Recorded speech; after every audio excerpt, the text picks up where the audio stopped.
Most people that have guitars are not guitarists. They sit in the corner for ages, months at a time, and then you'll bring them out when you get the urge, or, like me, you get drunk. And they're out of tune, they're dirty, what have you. So today we're just going to show you a few easy tips on basic guitar maintenance using stuff around the house. Okay, so this is my Court guitar. I've had this one for quite a while. It's a MR600 Dreadnought cutaway. That is what they mean by a cutaway. Allows access up to here. It's a spruce top, mahogany sides, mahogany neck, and supposedly a rosewood fretboard. This has the Fishman amplifier in it. There's a scarf joint on the neck. Now I don't know whether you can see it there, but just there. And it also, lighting's not real good, but there's another one here. So it's not a full bass neck, but yeah, it's quite a nice guitar. This cost me about $500 about 5 or 6 years ago. So today's idea is just to show you some simple maintenance for a guitar that anyone can do with stuff around their house, and we're going to restring it. Now if you can get one of these from China, eBay, they're rather good. You've got the clippers on there for your strings, your winder, and also to get your pegs out. These here. But you can use just normal snippers, your fingers for winding, and you can use a fork to get the pegs out. Just make sure you put something down and don't dent your the wood in any way. But yeah, that'll work. So we'll take the strings off first. I'm just using the clippers.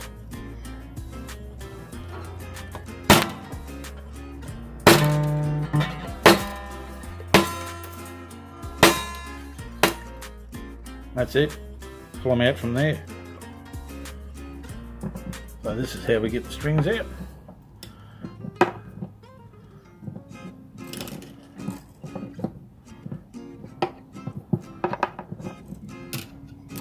They're in there tight.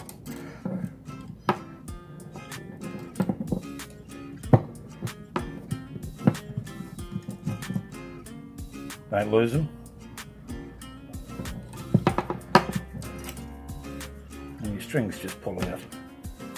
You can buy new ones of these if you need to. Again, China. So the idea today is just to do simple maintenance with stuff that you've got around the home to get your guitar looking good and just playing a little bit better. This is not what a luthier would do, but it's what we can do as part-time players. So first up, I'm going to clean the fretboard. So with the fretboard, I just get a sponge with a little bit of scratchy, like your dish sponge, whatever, cleaning, you know, washing your dishes. Put it in a little bit of hot soapy water.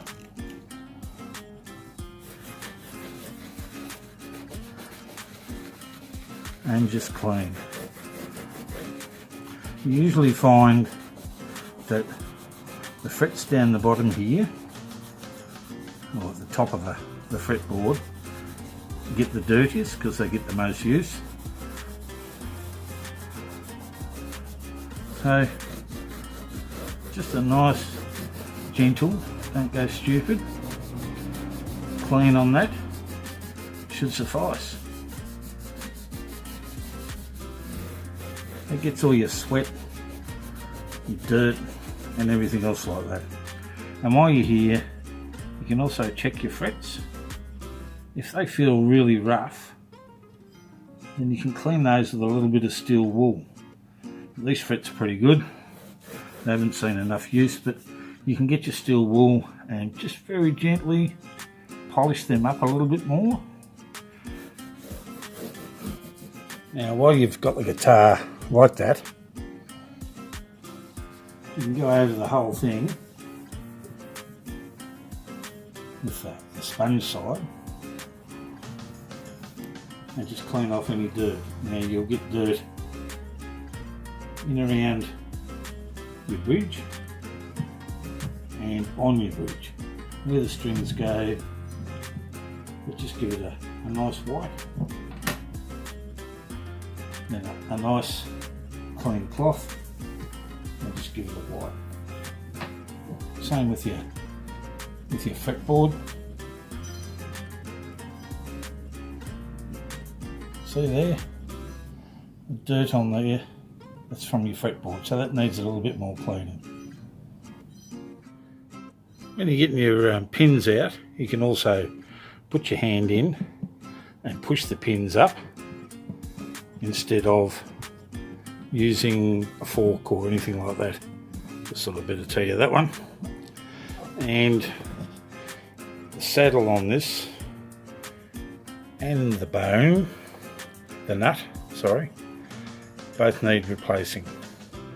But yeah, we're not going to do it today. So the other thing you can do is to make sure that your neck is straight. Now this is not the proper way to do it, but putting a straight edge along on the frets will tell you whether it has a bow or not. So we've cleaned the guitar all up. Now I want to put some oil on this fretboard to keep the timber nice, and also down here on the saddle.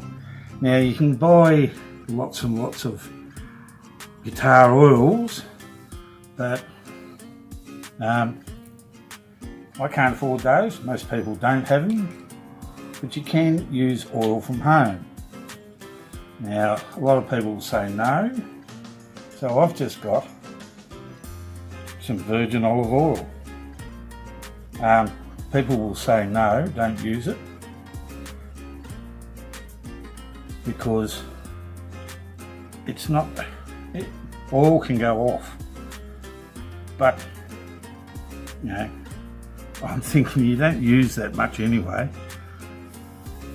so we're just going to put this oil on here, and you can see the difference already. It's soaked in there. I'm only using toilet paper, it's coming off.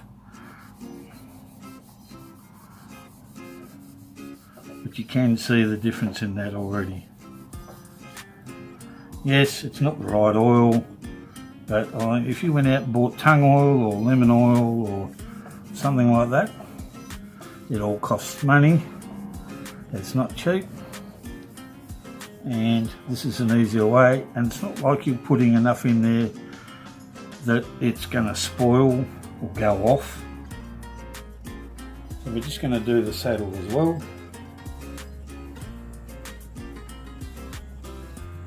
Doesn't need much. The saddle, sorry, the bridge, it doesn't need much.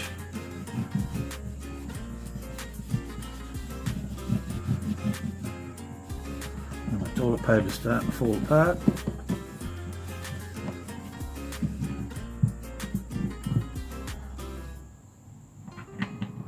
Saddle back in, really needs a new one, and then just give it a wipe. So you're not putting enough on there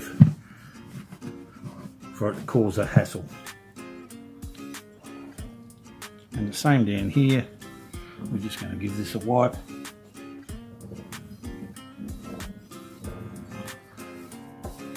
Right, now with the nut, these are grooved out to take your strings, and sometimes if you change gauges on your strings or for any reason like that, your strings can bind in there. So there's your thing, is to get a pencil, bit of graphite, you can see the difference, but just draw in there, and that will help your strings not bind.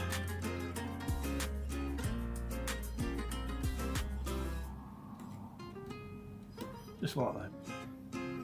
You can see there where I've marked them, put the graphite in there. And you can also, you should be able to tell the difference in that fretboard.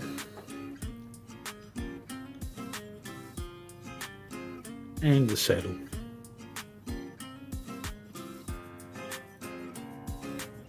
So all we've got to do now is put strings on.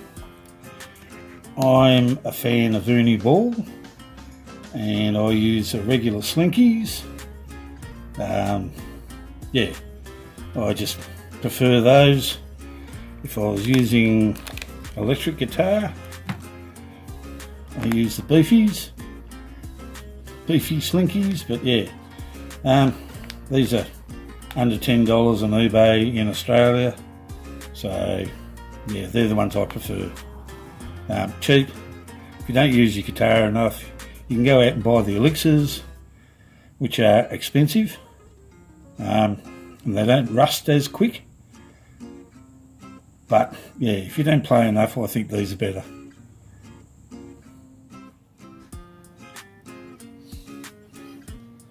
I do one string at a time, put it in the hole, just till you can feel it sort of catching. I've got slotted pegs, so the slot goes to the string.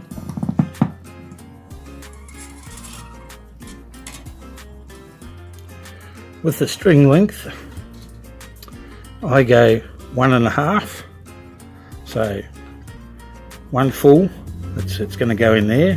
I go one full and then a half, cut it there to start with. I get it, put it through the hole at a 90-degree angle and then wind. And I like to keep it under. So if you can see there, I'm winding under my string. And this is where you can use your China doohickey. Put it on there and wind even more.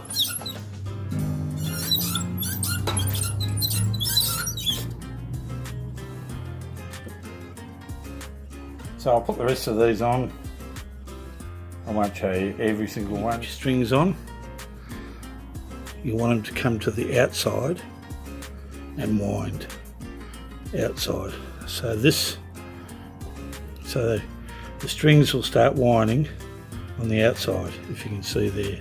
Don't go into this side and start winding. So strings are all on. Just got to tune it. Now for tuning, I use my phone and a program, an app called Guitar Tuner, T-U-N-A.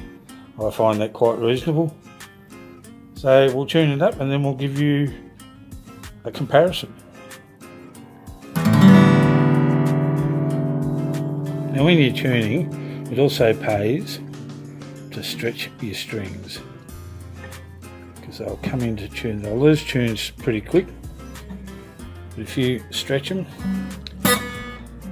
sorry, so that one's already gone out of tune. But yeah, stretch them a couple of times and then it'll come into tune nice.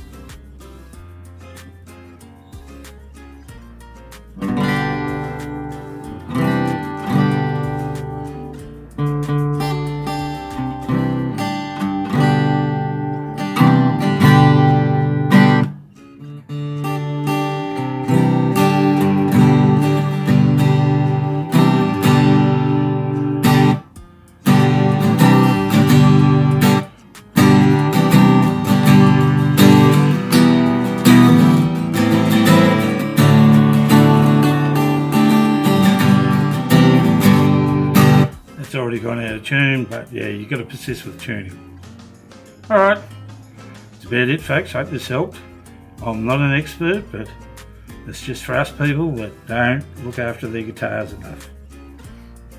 Alright, hooroo!